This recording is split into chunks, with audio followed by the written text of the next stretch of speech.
Now, Jeff Cooper also implemented what he calls the color code, and the Marine Corps took this on full bore. And it goes like this. It goes from white to black, okay, from completely unaware to actually totally overloaded. Now, there's a couple variations of this out there, so understand that. So you might see something a little bit different than this, but I like this model. So white is unaware. You're unaware of danger. This is either the zombie with the phone or you're asleep. Pretty much the same thing. Yellow is you're aware of potential danger. This is where I like to say we should live. We should live in the yellow. Orange, you're aware of a specific danger. This is seeing the guy on the bicycle going from your 11 o'clock down to your 9 o'clock, coming across and turning around. Okay? You're aware of a specific potential threat, okay, or danger. Red is you are actively dealing with a threat. You're in it. You're in a fight. You're fleeing. You're doing something. You're taking cover. This is you're actively operating in your personal defense mode or protecting your family, your community. Black is a place we don't want to be, and that's where you're overloaded. You're shut down. You're so unaware that something so dramatic happened that you can't even function. Okay?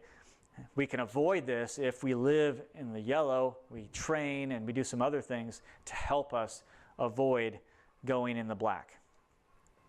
The next principle that I want to talk about is decisiveness. Decisiveness is really important, and I love these couple of quotes here. It says, almost any decision is better than no decision at all. Okay, almost any decision is better than no decision at all. What we call the Marine Corps is having a bias for action, so doing. So you don't want to sit there, you want to do something, even if it isn't 100% right. Cooper says the specific course you decide upon is, within certain parameters, less important than the vigor with which you execute it. Okay, decisiveness. You have to be decisive. Now, in combat, it is supplied. So I did 3 tours of duty in Iraq, and I've been involved in Phantom Fury, which was Fallujah, and in many different engagements.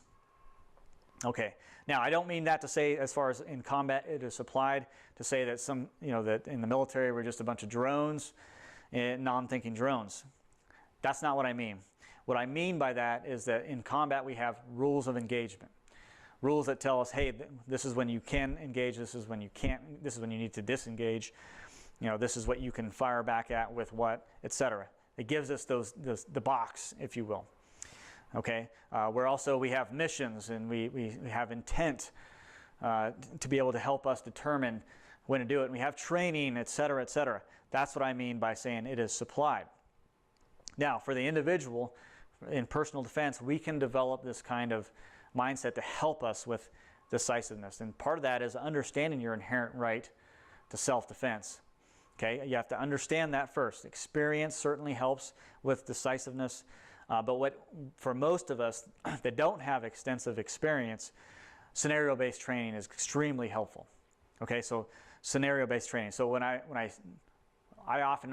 church, I often sit there and I will what is called mentally rehearse different things that are occurring. So I will mentally rehearse, and I know that when I'm sitting in my church, I know that if I'm facing the front, the pulpit there, I know at 1 o'clock there's a couple double doors that are into the inner building. I know that at 2 o'clock there's a mechanical room door, and at 2:30 there's a kitchen door. Outside the kitchen door there is an external door that is always locked because we check it. I know that at our 5 o'clock behind us that there is another door for the entrance from the outside from the parking lot. And I know if I come around to my 10 o'clock or so, there's another set of double doors from the interior of the building. And I've mentally rehearsed that, obviously being aware of my surroundings, but I've also mentally rehearsed things happening.